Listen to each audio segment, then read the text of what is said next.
Hi guys, it's me again. This time, of course, the things that I'm be doing for the summer once again. Having here my fan. Yeah, I know it's dusty. We'll clean it this evening when it's cooled down and not this hot like right now. Like always, my wet towel for the cooling down of the fan. So just right here, having this towel as a little air conditioner because we don't have it here.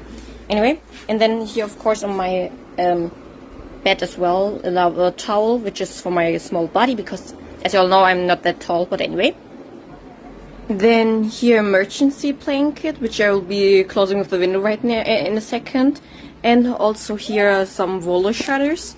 I will be closing them as well so that the heat will be staying outside and not inside anymore. So yeah, that's what I'm be doing in my roof, as you can see here. And yes, I have here the light and everything else. Bye guys.